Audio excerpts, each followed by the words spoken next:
All right, so today we're going to talk about programming specific strength rotations for gymnastics. All right, so before we get really deep into anything, let's go over what a rotation is.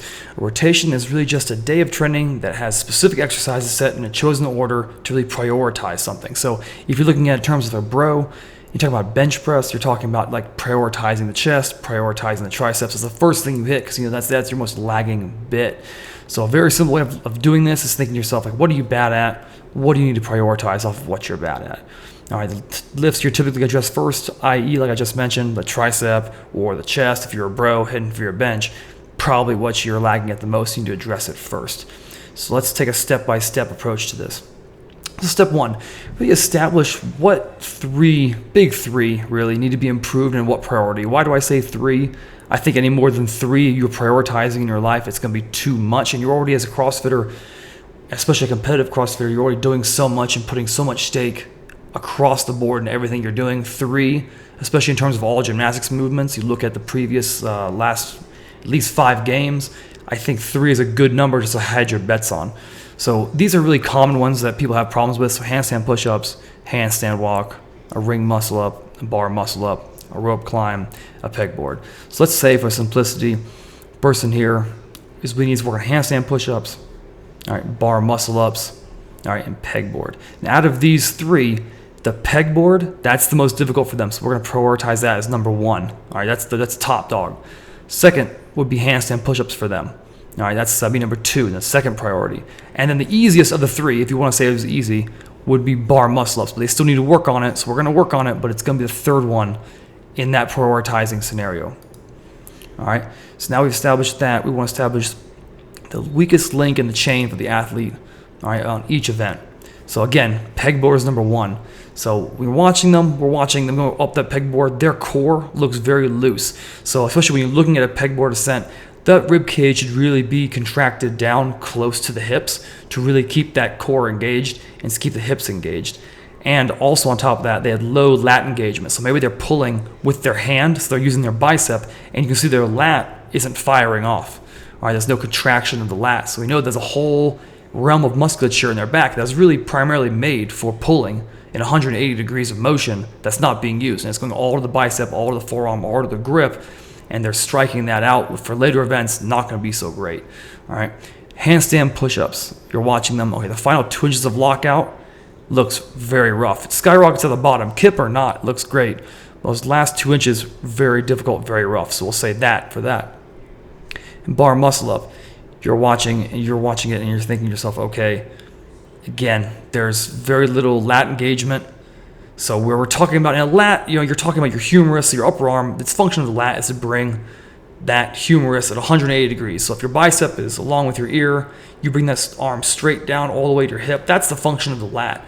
And a lot of CrossFitters you watch, and they say they have shoulder issues, and a lot of that is because they are dynamically swinging on that bar, and they're using all momentum. There's no musculature involvement, and it's all going to that quote-unquote joint, which is really just a very weak ball and socket. It's almost like if you took a saucer plate, set it up right, took a cross ball, put it against that saucer. That's really what that joint looks like. There really is no actual joint, much like the hip, a socket joint.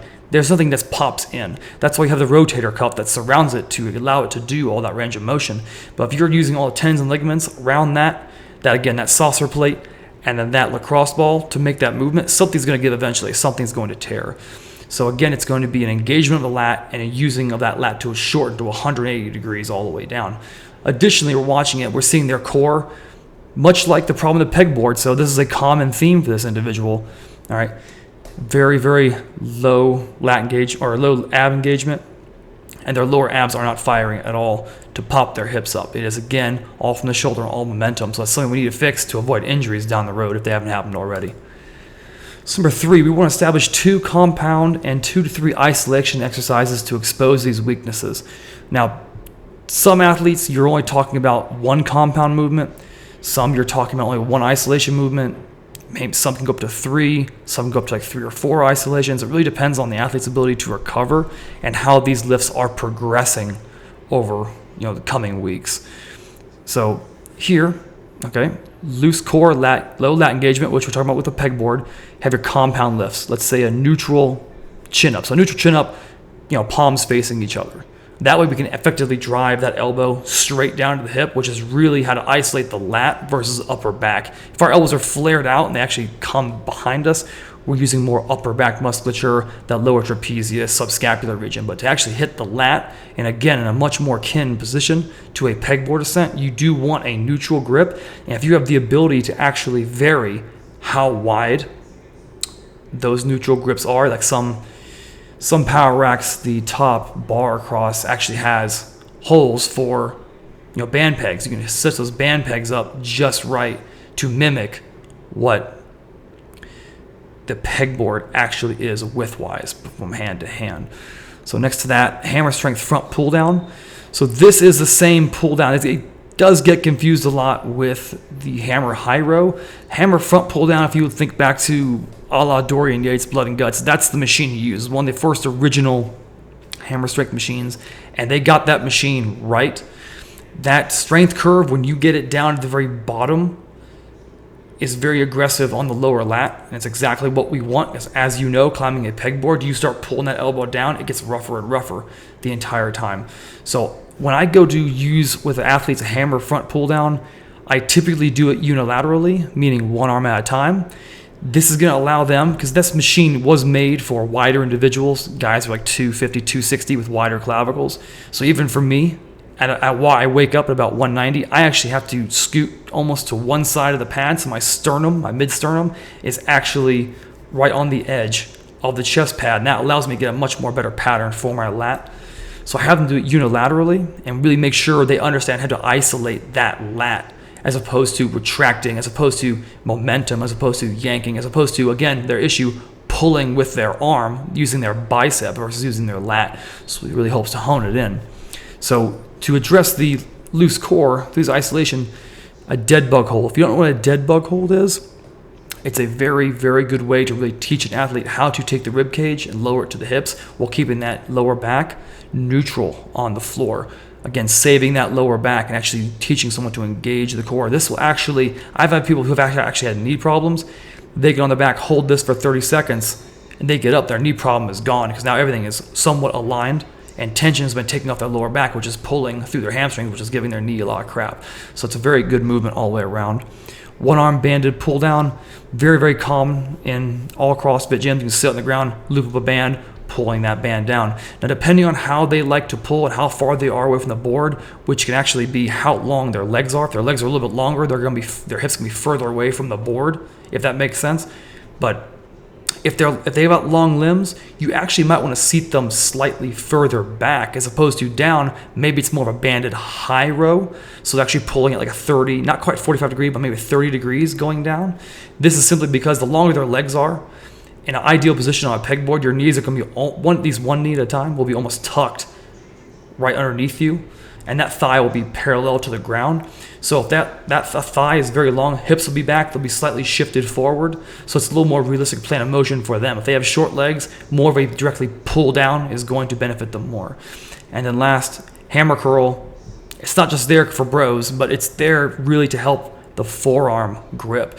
So when we're doing this, really making sure they are using the forearm, they're using the bicep to pull it up, really squeezing that hammer, really making sure they are really gripping that dumbbell. This can be done relatively heavy. A lot of people do it light. For an athlete, for what they need to do, as long as they don't have any elbow tendonitis, I would definitely go heavy with these. So moving on, final 2 inches of lockout. This is for the handstand push-up. You have your compound, so standing bamboo bar overhead pin press.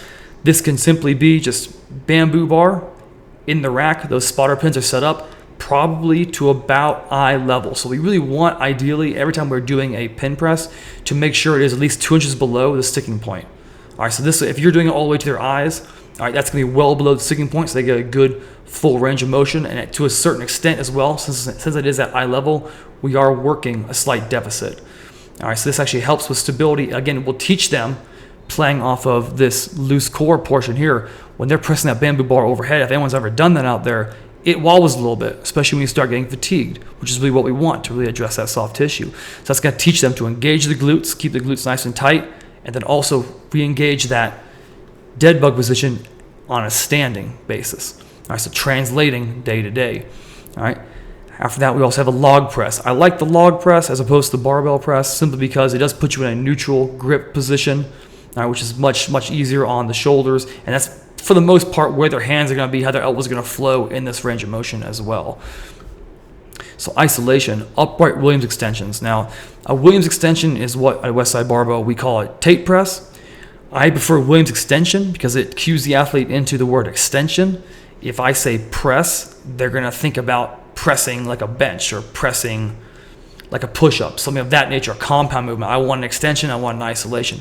So upright Williams extensions, if you know what a tape press is, imagine you were at least a 70-degree incline bench, or you're standing directly up, your head is tilted back, elbows are flared out. When the dumbbells come down, they actually touch the top of your clavicle and then extend up overhead, directly bicep to ear up top. So it really exposes that long head of the tricep very effectively, much more effectively than a traditional lying Williams or tape press.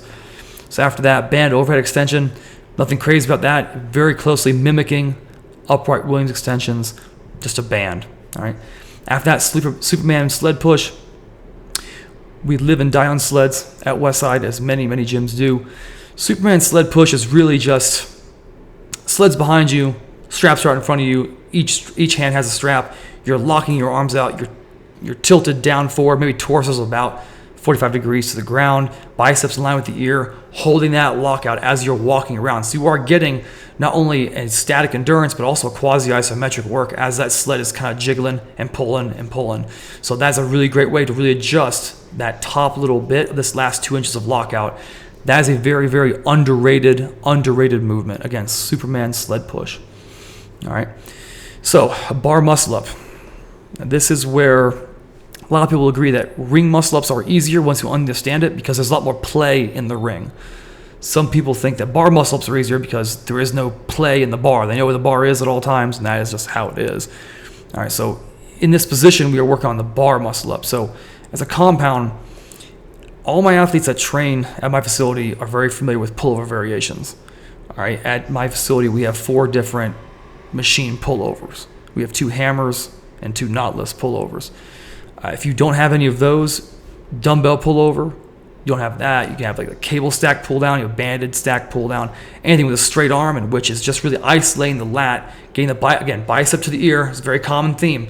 Bicep to the ear, and then bringing that bicep all the way down in line with the rib cage. As soon as that elbow and that upper arm starts going past the rib cage, we start engaging the upper back and not necessarily the lat, which is what we're really trying to hit.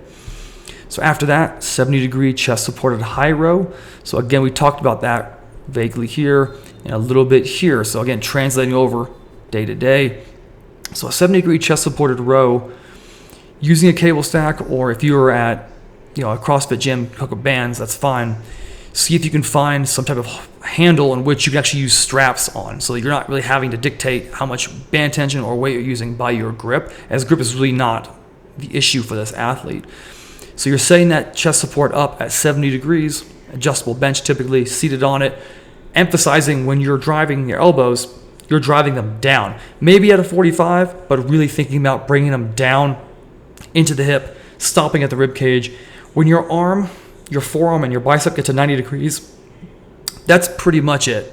There really is no more range of motion. After that, we start getting into bicep, and you'll see your shoulders start to pronate over and forward, involving upper back. Don't need that.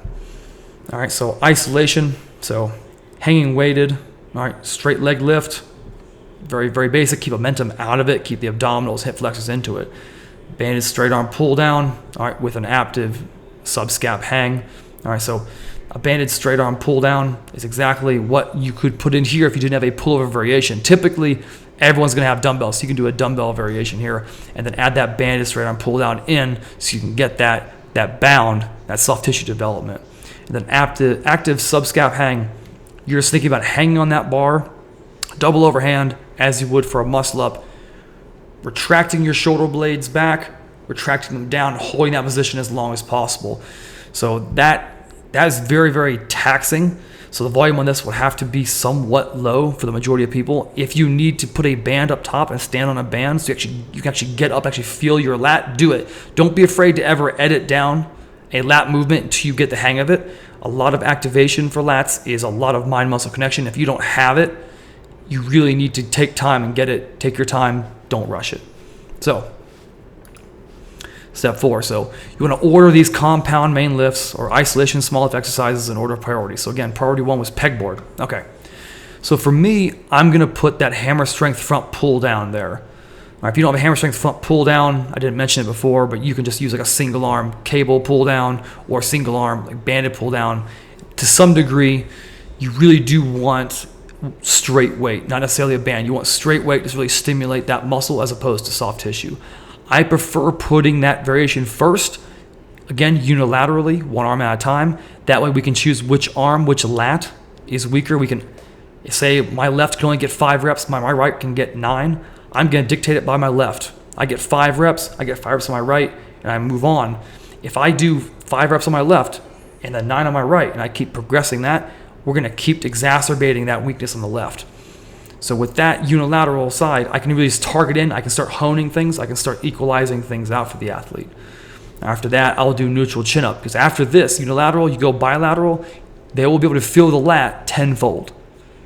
All right, tenfold. They'll feel it, they'll know what they're doing, and now we can start getting that mind-muscle connection. When we get on the pegboard, they know what they should be feeling, a little more, every week. After that, dead bug. Again, I really love that movement, so I hit that immediately. One arm banded pull down. Remember, all banded work is done at a fast pace, not controlled.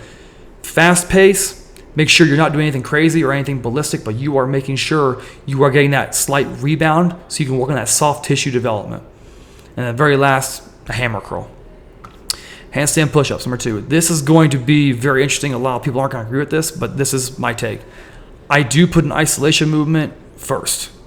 So I do put upright Williams extensions first, because those are going to expose the long head to a major degree. They will tax it. However, we're not absolutely going to absolute failure. We're going to a deep strain, then we're moving on. So if I can just go right to the money and address this, I know this will skyrocket everything. That is why an isolation is first. After that, log press. So log press and then standing bamboo bar overhead pin press, like I mentioned before, very important that we keep the glutes tight and hold that upright dead bug position that we're translating over from the pegboard here. All right, so we're getting double dipping on this priority, which is priority 1. All right, back to back here. Now we've already done tricep extension, so this will probably be about anywhere from 10 to 25 pounds less, but you're still getting that stimulus, we're still getting a number to progress. After we've done the straight weight, then we'll go on to stability. All right, I don't want to do stability first and go into straight weight, because now we're sacrificing if something bad could happen. All right, so we do a standing bamboo bar overhead pin press. After that, Superman sled push. All right, and then after that, banded overhead extension. Again, fast pace, get that motion in there, soft tissue development. All right, bar muscle up. So we'll have a pullover variation be first, 70-degree chest supported high row, all right, hanging weighted straight leg lift, banded straight arm pull down, and then active subscap hang. All right, now we want to set specific rep ranges for all lifts. All right, dependent on the goal. All right, all rep ranges are dependent on the goal and development of the athlete. Some people, you may say, I need actually more lat. You're going to push those reps a little bit more. All right, some people are, all right, well, we need a little more of this. We're going to do a little more of this. A little less of that. We'll do a little less of that. This is a hypothetical situation. So just going to hypothetically, hammer strength front pull down, 3 to 6 reps each arm. Just one set, one top set. You're just going to stimulate it. You're not trying to go to town on it. Now, again, competitive CrossFitters, this is just a very small window of everything they're doing. So if they have Olympic work and strongman work to do, we are not trying to take away from everything else they're trying to do. This is just 3 days out of the week. And these workouts will probably be about 45 minutes once they're warmed up. All right, so we really don't want to take away any more than that, especially if you're training 2 times a day. This is a majority of one of your training days. All right, so 3 to 6 reps, get that high strength work in. Neutral chin up, same thing, 3 to 6. Dead bug, 3 by 30 seconds, really thinking about the whole time, keeping that lower back flush against the floor, squeezing the abs down. After that, one arm banded pull down, 1 by 20 to 30 on each side, the 1 by 50 to 60 on each side. We blow that muscle up, really work that. Again, soft tissue development, can't stress that enough. Lastly, hammer curl, 10 to 14. That can be either each or bilaterally. That's really up to the athlete at that point. All right. Now, next one, Upright Williams extensions, 5 to 9. All right, I never really dip below 5 on isolated tricep movements. It's a little too taxing on the elbow. Again, that is very athlete dependent. Some athletes are very blessed with gorgeous tricep insertions all the way down to their elbow. Some are not.